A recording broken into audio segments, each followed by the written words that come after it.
Sir ఇప్పుడు చూస్తుంటే Visakha drugs case మనం చూస్తున్నాం. గత 4-5 రోజుల నుంచి వెళ్ళి అసలు ఎంతమంది పేర్లు బయటకు వస్తున్నాయి ఏంటి అనేది, అంటే ఒకరి పేరు బయటకు వచ్చినప్పుడు అది వాళ్ళు కాదు, మాకు సంబంధం లేదని వాళ్ళు అనడం జరుగుతుంది. సో ఇప్పుడు ఏంటంటే కస్టమ్స్ ఆఫీసర్ ఎంట్రీ ఇవ్వడంతో అంటే ఏమన్నా మీరు అంటే ఎవరు ఉన్నారు అనేది బయటకు వచ్చే అవకాశం ఉందంటారా? అంటే ఒకటండి, ఇప్పటికే చాలా లేట్ అయింది. కస్టమ్స్ ఆఫీషియల్ కానీ అదర్ ఎన్ఫోర్స్మెంట్ ఏజెన్సీస్ ఏవైతే ఉన్నాయో గవర్నమెంట్ ఆఫ్ ఇండియాలో కానీ స్టేట్ లెవెల్లో పనిచేసే ఎన్ఫోర్స్మెంట్ ఏజెన్సీస్ ఎప్పుడు ఎంటర్ అయ్యి ఈ పాటికి అసలు దాని వెనక అసలు ఎవరు ఉన్నారని తెలియాల్సింది. ఇది పర్టికులర్లీ ఎన్నికల టైం. ఆంధ్రప్రదేశ్లో ఉన్న ఒక దయనీయమైన మద్యం బ్రాండ్స్ సరిపోవు, ప్రజల్ని మత్తులో ఉంచి ఎన్నికలు చేసేదానికి సరిపోవు అన్నట్టుగా కొత్తగా డ్రగ్స్ తీసుకొచ్చి ఆంధ్రప్రదేశ్లో ఉన్న యువతని, ఓటర్లని, పర్టికులర్లీ యువతని ఒక డ్రగ్స్ మత్తులో ఉండి ఎలక్షన్ చేయాలా అన్న సందర్భంలో ఈ రాజకీయ నాయకులు ఏమన్నా కుట్ర పని డ్రగ్స్ను ఆంధ్రప్రదేశ్ తీసుకొచ్చారా అనేది డౌట్, ప్రధానంగా మాకు వస్తున్న డౌట్ ఇది. దీని వెనక అతను ఎవరు ఉన్నారు ఏంటిది అనేది ఎన్ఫోర్స్మెంట్ ఏజెన్సీస్ ఇప్పటికే చాలా లేట్ చేసి, అది ఎక్కడి నుంచి వచ్చింది, ఎలా వచ్చిందో దట్టు అఫీషియల్గా ఒక మేజర్ కోర్టుకు వచ్చిందండి. సో దాని మీద ఎవరున్నారో తెలియాలి కదా.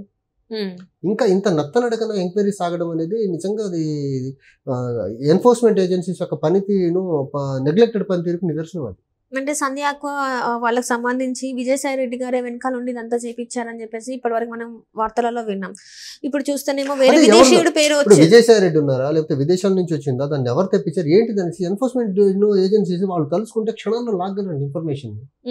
అది పెద్ద మ్యాటర్ కాదు. కాకపోతే నాకున్న డౌట్ ఏంటంటే ప్రధానంగా అధికార పక్షంలో ఉన్న పార్టీ రేపు ఎన్నికల్ని మత్తులో జరపాలనే ఒక కుట్ర పన్ని అంత పెద్ద మొత్తంలో డ్రగ్స్ తెప్పించారేమో ఒక డౌట్ అయితే నాకైతే ప్రధానంగా ఉంది. అంటే వీళ్ళకి ఎన్నికల కోడ్ ఇదంతా కూడా ఏం భయం లేదంటే, అసలు భయం ఉంటే డ్రగ్ అంత రాదు కదండి. వాళ్ళకంత భయమే ఉంటే సాక్షాత్ అప్పుడు డీజీపీ గారు సవాంగ్ గారు అంత పెద్ద మొత్తంలో గంజాయిని పబ్లిక్లో తగిలేసిన తర్వాత గంజాయి విచ్చలవిడి సాగు కంటిన్యూ అవుతూనే ఉంది కదా ఆంధ్రప్రదేశ్లో. ఆ గంజాయి సరిపోదు, ఈయన నాసిరకం మద్యం సరిపోదు అన్న చందంగా ఇప్పుడు కొత్తగా డ్రగ్స్ తెప్పించారు వీళ్ళు.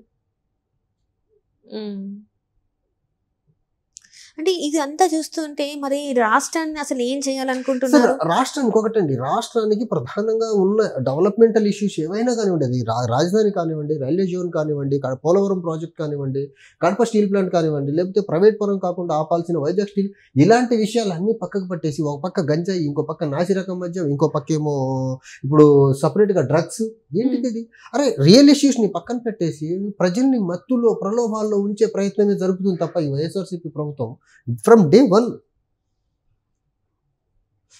దేశంలో ఎక్కడ గంజాయి పడ్డా అది ఆంధ్రప్రదేశ్లో సాగు చేసిన గంజాయిని ఆ పర్టికులర్ స్టేట్స్లో ఎన్ఫోర్స్మెంట్ ఏజెన్సీస్ అన్ని డిక్లేర్ చేసే పరిస్థితికి వచ్చింది.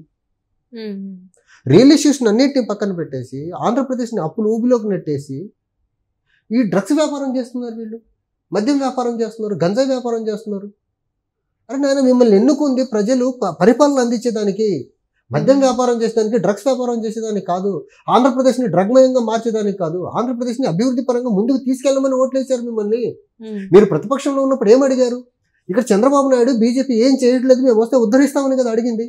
ఏంటి మీరు ఉద్ధరించేది? గంజాయి సాగు, నాసిరకం మద్యం, దయనీయమైన రోడ్లు, తర్వాత డ్రగ్స్ని తీసుకురావడం విదేశాల నుంచి. ఏ కల్చర్ని ఆంధ్రప్రదేశ్ యూత్కి మీరు ఇంట్రడ్యూస్ చేయాలనుకుంటున్నారు?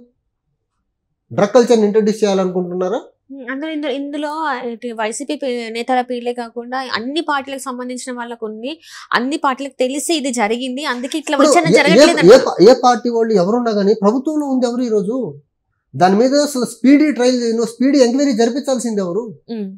అంత పెద్ద మొత్తంలో డ్రగ్ దొరికితే దాని మీద కనీసము ముఖ్యమంత్రి గారు కానీ, లేకపోతే పొలోమని మీడియా ముందుకు వచ్చే ప్రధాన సలహాదారు కానీ ఎవరేం మాట్లాడరు. దీన్ని ఎలా అర్థం చేసుకోవాలి? మీకు బాధ్యత లేదా?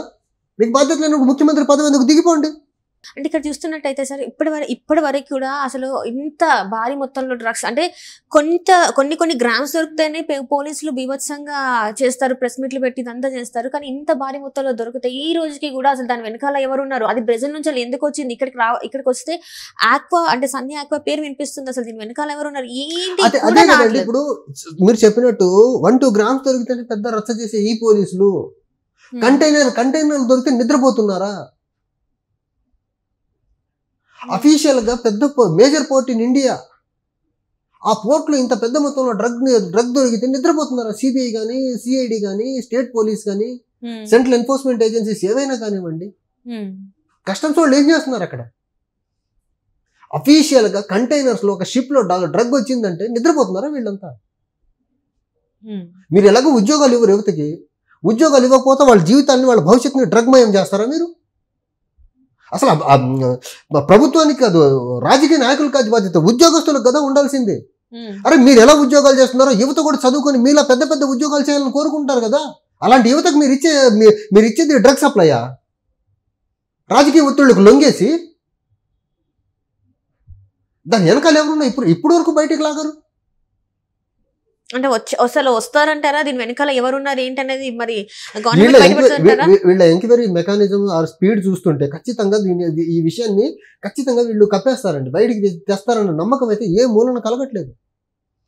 ఒక మేజర్ పోర్ట్ లో ఇంత పెద్ద మొత్తంలో డ్రగ్ దొరికితే అది ఇంటర్నేషనల్ ఇష్యూ అయిన తర్వాత ఒక పక్క మీడియా పట్టించుకోదు, ప్రభుత్వం పట్టించుకోదు, యంత్రాంగం పట్టించుకోదు.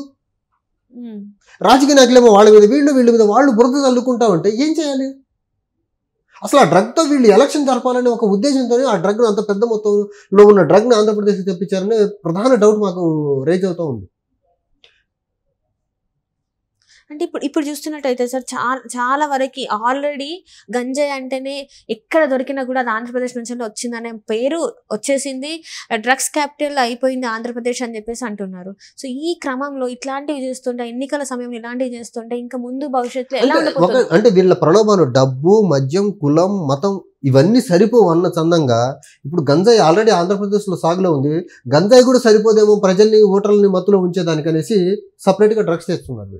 ఇది కేవలం ఎన్నికల్లో ఏదో ఎవరైతే డ్రగ్ ఎడిక్టెడ్ యూత్ ఉందో వాళ్ళకి సప్లై చేసేదానికి ఇంత పెద్ద మొత్తంలో డ్రగ్ తెప్పించారేమో డౌట్ ఉంది నాకు. ఇక్కడ నుంచి ఇప్పుడు బ్రెజిల్కి ఇక్కడ నుంచి ఆఫీసర్స్ వెళ్తున్నారని చెప్పేసి మనకు వార్తలు వస్తున్నాయి. మరి నిజంగానే అక్కడికి వెళ్తే తెలుస్తుంది అంటారా? కనీసం అట్లయినా తెలుస్తుందా? మరి ఇప్పుడు ఒకటండి, అసలు పట్టేసి ఇప్పుడు అది ఎవరు తెప్పించారో, ఎవరి పేరు మీద, ఏ కంపెనీ తరఫున ఆ డ్రగ్ అక్కడికి వచ్చిందో ఆ కస్టమ్స్ దగ్గర క్లియర్ డీటెయిల్స్ ఉంటాయి. డీటెయిల్స్ లేకుండా అసలు అది పోర్ట్లోకి ఎంట్రీ అయ్యేదని ఛాన్సే లేదు. ఈ పాటికి వాళ్ళ మీద యాక్షన్స్ తీసుకోవాలి కదా, వాళ్ళని అరెస్ట్ చేయాలి కదా. బ్రెజిల్ ఏం చేస్తారు? ఇక్కడ నుంచి అడ్వాన్స్ వెళ్ళకుండా, పేమెంట్ వెళ్ళకుండా, ఇక్కడ నుంచి ఆర్డర్స్ పెట్టకుండా డ్రగ్ బ్రెజిల్ వాళ్ళు ఊరికి పంపించారు కదా. ఇక్కడ ఎవరు ఆర్డర్ పెట్టి ఉంటారు కదా, వాళ్ళని పట్టుకోవడం ఎంతసేపు వీళ్ళకు? దీని వెనకాల ఖచ్చితంగా చాలా పెద్ద తలకాయలు దీని వెనకాతలు ఉన్నాయి. అందుకనే ఈ విషయాన్ని చాలా నత్తనడకన ముందుకు సాగిస్తున్నారు. అంటే ఇప్పుడు నత్తనడకన అని మీరు అన్నారు. నత్తనడకన అంటే ఇంక ఇది వెనక్కే పోతుంది కానీ ముందుకైతే వెళ్ళదు. ఇప్పుడు ఎన్నికలు అయిపోయిన తర్వాత కూడా దీని గురించి మాట్లాడారు. రెండు మూడు రోజులు అయితే మీడియా కవరేజ్ తగ్గిపోతే జనాలు మర్చిపోతారు. విచ్చలవిడిగా ఆ డ్రగ్స్ ని ఎట్లా వాడాలో అట్లా వాడతారు. ఎన్నికల టైం బయటకు వచ్చేస్తే అంటారు, బయటకు వచ్చేస్తే అందులో డౌట్ ఏముంది? ఇప్పుడు గవర్నమెంట్ అఫీషియల్ కి సిన్సియారిటీ ఉండుంటే ఈ పాటికి వాళ్ళని పట్టుకొని కోర్టు ముందు సబ్మిట్ చేసి ఉండాల్సింది కదా. వాళ్ళ మీద కేసులు ఒక్క కేసు బుక్ అవ్వలేదు. ఇంత పెద్ద మొత్తంలో ఆంధ్రప్రదేశ్లో పోర్ట్లో డ్రగ్స్ పట్టబెడితే ఒక్క కేసు బుక్ అవ్వలేదు, ఒక్కళ్ళ మీద కేసు బుక్ అవ్వలేదు అంటే దీన్ని ఎలా చూడాలి మనం? పాత్రధారులు ఎవరో, సూత్రధారులు ఎవరో ఈ రోజు కనిపెట్టలేని ఏజెన్సీస్ భారతదేశంలో పనిచేస్తే సిగ్గుపడాలి మనం. అది కూడా ఎన్నికల టైంలో మళ్ళీ. సో దీనికి ఇంకా ఎలాంటి తెర పడుతుంది అనేది అయితే మరి ముందు రోజులలో మనం చూడాలి అంటారు. తెర ఏం పడదండి, దీన్ని మూసేస్తారు అంతే. పెద్ద తలకాయలు ఉన్నాయి, వాళ్ళు ఎట్టి పరిస్థితుల్లో కేసు బుక్ అవ్వకుండా చూసుకుంటారు. ఎలాంటి కేసు అఫీషియల్స్ బుక్ చేయరు. దాన్ని పబ్లిక్ డొమైన్లోకి తీసుకొచ్చి ఖచ్చితంగా డ్రగ్ వ్యాపారం ఆంధ్రప్రదేశ్లో విచ్చలవిడిగా జరుగుద్ది. అంత పెద్ద మొత్తంలో వచ్చిన డ్రగ్ని మళ్ళీ బంగాళాఖాతంలో పడేలేరు కదా.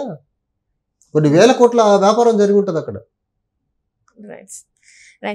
Thank you so much.